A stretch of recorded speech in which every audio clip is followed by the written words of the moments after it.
ഭൂപതിവ് ചട്ടഭേദഗതി ഇന്ന് വിജ്ഞാപനം ഇറങ്ങാനിരിക്കെ ഇടുക്കി ജില്ലയിൽ ചട്ടഭേദഗതിയെ ചൊല്ലി രാഷ്ട്രീയ വാക്പോരുമുറുകുന്നു. ജില്ലയിലെ ഭൂപ്രശ്നങ്ങൾക്ക് ശാശ്വതമായ പരിഹാരമായാണ് ചട്ടഭേദഗതിയെ LDF ചൂണ്ടിക്കാട്ടുന്നത്. പുതിയ ചട്ടം പ്രശ്നങ്ങൾ കൂടുതൽ സങ്കീർണമാക്കിയെന്നാണ് UDFന്റെ മറുവാദം.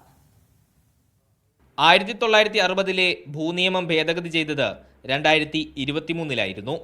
ഭൂമിക്ക് മേലുള്ള പൂർണ്ണമായ അവകാശം ഇതോടെ മലയോര ജനതയ്ക്ക് രേഖാമൂലം ലഭിക്കുമെന്ന ഉറപ്പിൽ ഭേദഗതി നിയമസഭയിൽ പ്രതിപക്ഷവും ഭരണപക്ഷവും ഐക്യകണ്ഠേന പാസാക്കി. പിന്നീട് ചട്ടത്തിനായുള്ള കാത്തിരിപ്പായിരുന്നു.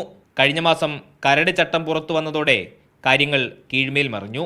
ഇതിനപ്പുറത്ത് ഈ ജില്ലയ്ക്കെതിരായി മറ്റൊന്നും സംഭവിക്കാനില്ല എന്നുള്ള തരത്തിലാണ് ഈ വിഷയം വന്നിരിക്കുന്നത്. എന്തോ വിപ്ലവം സൃഷ്ടിച്ചു എന്നുള്ള നിലയിലാണ് ഇടതുപക്ഷ നേതാക്കന്മാർ പറഞ്ഞുകൊണ്ടിരിക്കുന്നത്. എന്ത് വിപ്ലവമാണ് ഇവിടെ ഉണ്ടായിട്ടുള്ളത് എന്നുള്ളത് നമുക്ക് മനസ്സിലാകുന്നില്ല.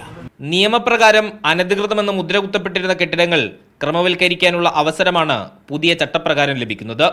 ഇത് അപ്രായോഗികമാണെന്നാണ് രാഷ്ട്രീയ വിമർശനം. ഇപ്പോഴത്തെ ഈ ചട്ടം അനുസരിച്ച് ഒരു കൊമേഴ്സ്യൽ ബിൽഡിംഗ് പെർമിറ്റും പട്ടയഭൂമിയിൽ ഇഷ്യൂ ചെയ്യാൻ പറ്റാത്ത അവസ്ഥയിൽ ഇപ്പം ചെയ്യാൻ പറ്റുന്നത് എന്താണ്?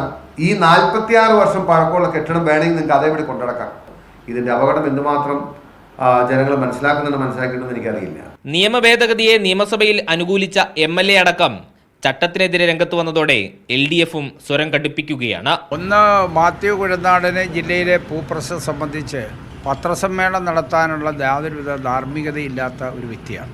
സെപ്റ്റംബർ 14 മാത്യു കുഴൽനാടനുടെ കൈപൊക്കിയല്ലേ ഈ ചട്ടം കൊണ്ടുവരാനുള്ള തീരുമാനം അംഗീകരിച്ചത്. ചട്ടഭേദഗതിയുടെ ഫലങ്ങൾ ജനങ്ങളിലേക്ക് എത്താൻ പോകുന്നതേയുള്ളൂ.